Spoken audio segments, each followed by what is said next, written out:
ৰহস্য যেতিয়া নেকি আমাৰ মহাদেৱৰ পৰিবাৰ পাৰ্বতীয়ে যজ্ঞত দেহত্যাগ কৰিছিল।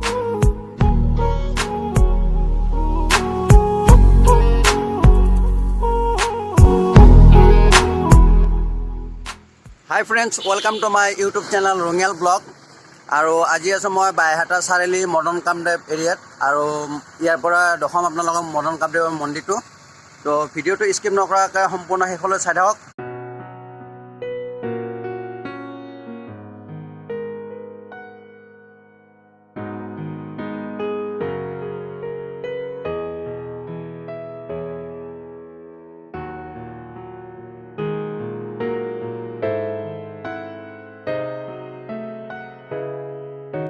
তো ফ্ৰেণ্ডছ, আমি আহি থাকোঁতে আমাক ছিগনেল দি ৰখালে, আৰু ছিগনেল দি ৰখাই মানে এইখন শ্লিপ দিলে।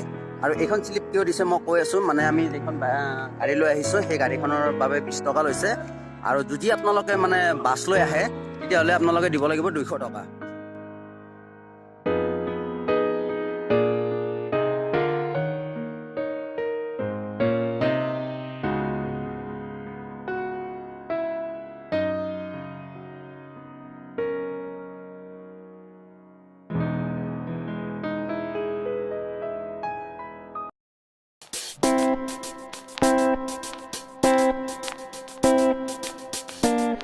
আহি পালোঁ ইয়াত মন্দিৰৰ ওচৰ পামেই, আৰু বেছি দূৰ নাই, অকণমান আছে। তো আহি আমি দেখা পালোঁ ইয়াত বনভোজ খাবলৈ অলৰেডি মানুহ আহিছে। এয়া স্কুল ষ্টুডেণ্ট হয়, আৰু ইয়াত ষ্টুডেণ্টবিলাক আছে। ইহঁতৰ পৰা আমি কিছুমান কথা সুধিম। তো ভিডিঅ'টো চাই থাকক। তো বাবু, তোমালোকে কেতিয়া আহিলা? চাৰে 10টামান আহিলা। আৰু ইয়াত আহি মানে এতিয়ালৈকে কেনেকুৱা লাগিল? ভাল লাগিছে। পিকনিক খাব তোমালোকে ফাৰ্ষ্ট আহিলা, আৰু স্কুল ষ্টুডেণ্টৰ পৰা আহিছে, খুবেই ভাল লাগিছে দেখা পাই। তো ফ্ৰেণ্ডছ, আপোনালোকে আহিব ইয়াত পিকনিক খাবলৈ, আৰু খুবেই ধুনীয়া জেগা এটা আপোনালোকে চাব পাৰে। মই দেখাই দিছোঁ, এয়া এইফালে পাহাৰ আছে, গছ গছনি আছে, খুবেই ধুনীয়া লাগে। আৰু আজি বাবুহঁতক লগ পাই ভাল লাগিল। আৰু যদি ভিডিঅ'টো ভাল পালে কি কৰিব তোমালোকে কৈ দিয়া, আৰু ছাবস্ক্ৰাইব কৰি কাষত থকা যিটো বেল আইকন আছে সেইটো বজাই দিব, আৰু আমাৰ ভিডিঅ'বোৰ চাই থাকিব। তো আমি বেছি দেৰি নকৰি আমি এতিয়া ওপৰত যাম, তো চাই থাকক।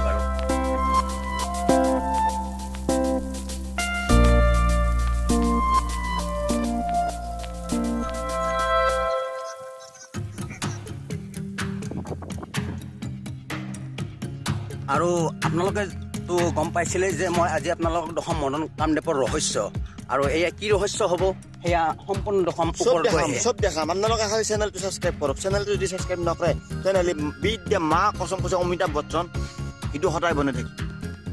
আৰু ফ্ৰেণ্ডছ, আমি গৈ আছোঁ এতিয়া খটখটিৰে। তো আপোনালোকে চাই থাকক, আৰু আমি ওপৰত যাম, আৰু আপোনালোক সম্পূৰ্ণ দশম তো চাই থাকক। আৰু আমাৰ আগে গৈ আছে বিচিত্ৰ। তো আমি গৈ থাকিম, আৰু ইয়াৰ পৰা কিছু দূৰ উঠিব লাগে। তো অকণমান কষ্ট হয়, তো আপোনালোকে লাহে লাহে যাব, আৰু সৌন্দৰ্যবোৰ চাব, খুবেই ধুনীয়া লাগে। আৰু ফৰেষ্ট হয়তো আমি কেতিয়াবা দেখা পাওঁ, সদায় আমি দেখা নাপাওঁ। তো আমি অকণমান এতিয়া দৌৰি দিম, তো চাই থাকক।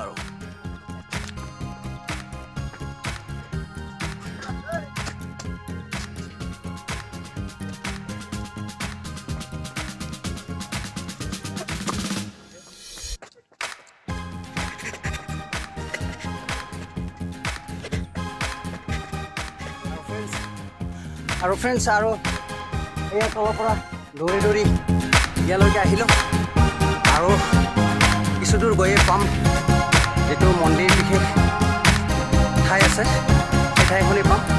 তো আপোনালোকক দেখাইছোঁ, আৰু কিছুমান আমি পালোঁৱেই। আৰু এয়া আপোনালোকে দেখিবলৈ পাইছে এয়াৰপৰ্ট লগোৱা আছে, আৰু এইফালে আমি উঠি যাম এয়া চিৰিখনেৰে। আৰু ফ্ৰেণ্ডছ, আমি এয়া আহি পালোঁ মন্দিৰ, আৰু এই মন্দিৰৰ যিটো মানে মদন কামদেৱ দেৱালয়ৰ নিয়মাৱলী আছে সেইখন আপোনালোকক দেখাই দিছোঁ। তো আপোনালোকে চাব পাৰে, আৰু ইয়াত কি লিখা আছে আপোনালোকক মই সম্পূৰ্ণ কেমেৰাৰে দেখাই দিম।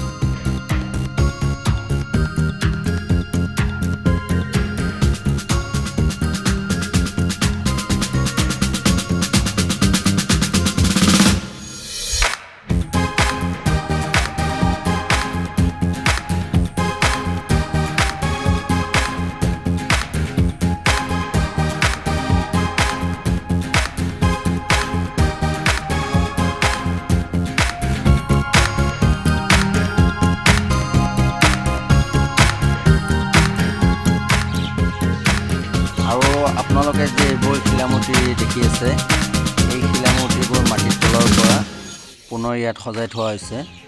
আৰু হয়তো আপোনালোকক কেমেৰাৰ যোগেদি ভালকৈ দেখাব পৰা নাই, আহিলে আপোনালোকে দেখিব পাৰিব, খুবেই ধুনীয়া। আৰু মই যিমান দূৰ দেখিব পাইছোঁ আপোনালোকক দেখাই দিছোঁ। আৰু ইয়াৰে প্ৰত্যেকটা শিলতে কিবা নহয় কিবা আছেই। আৰু এইবোৰ এতিয়া চিজিলত নাই, কাৰণ এতিয়া কোনটো ক'ত আছিল কোনেও নাজানে। তো য'ত যিমান দূৰ পাৰিছে সজাই থৈছে আৰু এনেকৈ। তো খুবেই ধুনীয়া, চাই থাকক ভিডিঅ'টো সম্পূৰ্ণ শেষলৈ, ভালে লাগিব।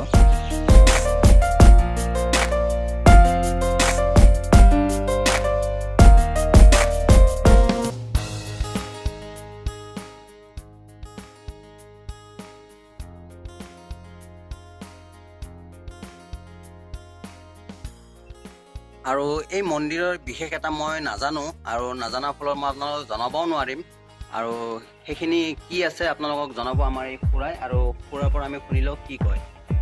তো খুৰা, মই আপোনাক সুধিব বিচাৰিছোঁ যে এই মন্দিৰটোৰ মেইন ৰহস্যটো।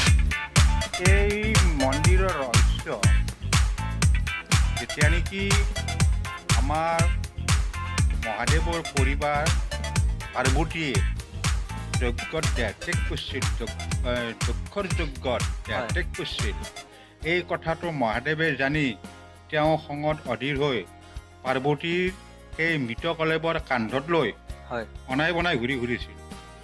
তেওঁৰ মৃতদেহৰ অংগ প্ৰত্যংগবিলাক খহি খহি পৰি পৰি গৈছিলে, য'ত য'ত পৰিছিলে তাতে একোখন থান হৈছিলে। আচ্ছা, সেই লৈ তেওঁৰ যেতিয়া নেকি মৃতদেহ গোটেই কলেবৰ চেজ হৈ গ'ল, তেওঁ অকলশৰীয়া হোৱাত তেওঁ ধ্যানত মগ্ন হ'ল। তেতিয়া দেৱতাবিলাকে ভাবিলে যে আমাৰ মহাদেৱ ধ্যানত মগ্ন, কিমান বছৰ ধ্যান কৰি থাকিব, আদি অন্ত নাই, সেয়েহে তেওঁৰ ধ্যান ভংগ কৰিব লাগে।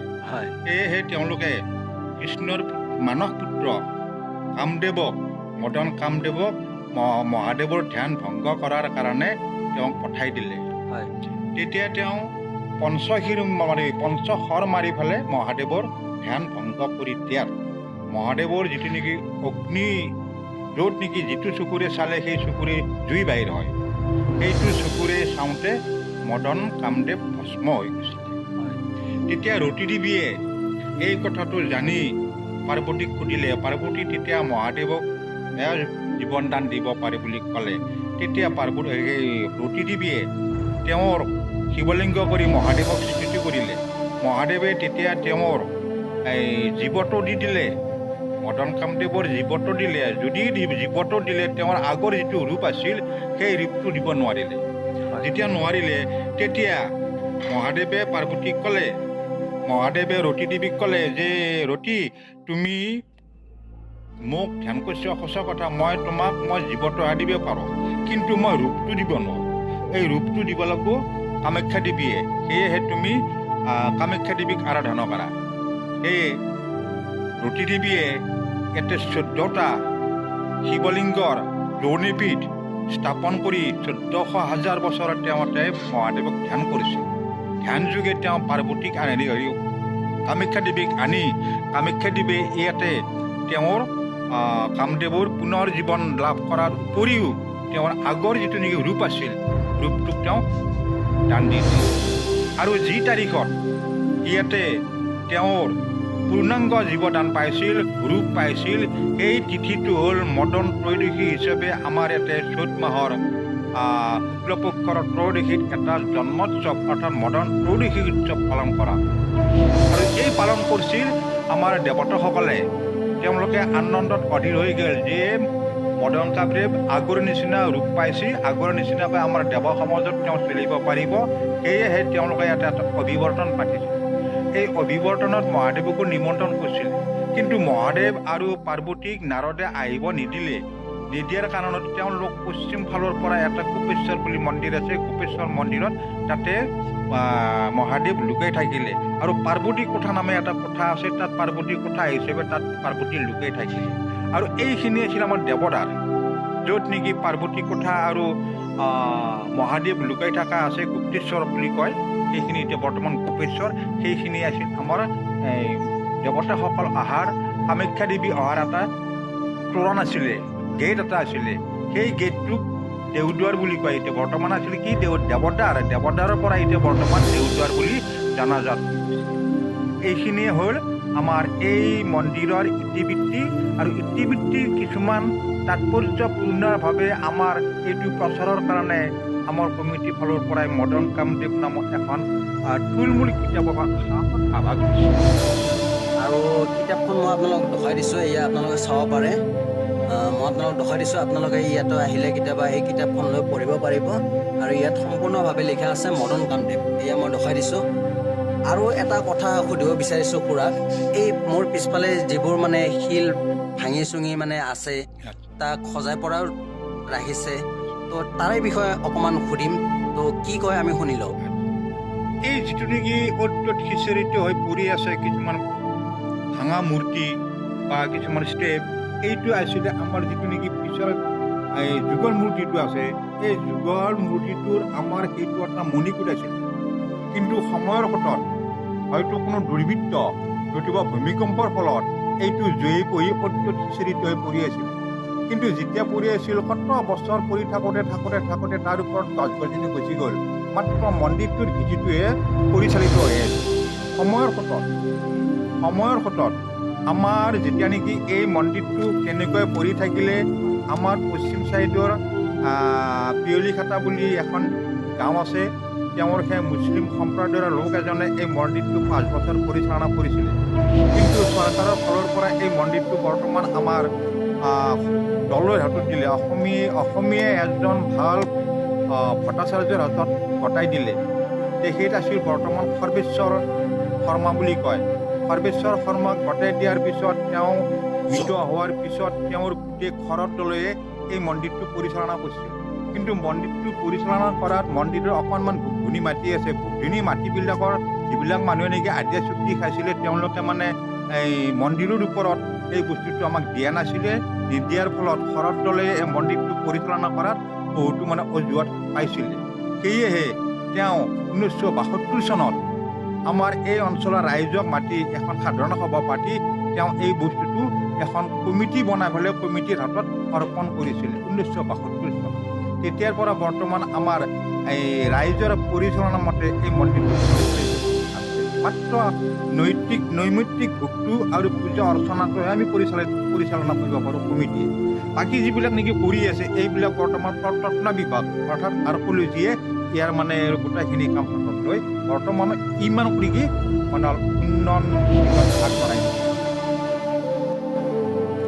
আৰু ফ্ৰেণ্ডছ, আপোনালোকে শুনিলে এই মদন কামদেৱৰ যিখিনি মানে ৰহস্য সেইখিনি আপোনালোকে শুনিলে। আৰু আপোনালোকক এতিয়া দেখুৱাম যিটো খুৰাই কোৱা মতে গুপ্তেশ্বৰ মন্দিৰ, অৰ্থাৎ গোপেশ্বৰ মন্দিৰ, আমি গোপেশ্বৰ বুলি কওঁ। আৰু সেই গোপেশ্বৰ মন্দিৰৰ কিছু আপোনালোকক দৃশ্য দেখুৱাম।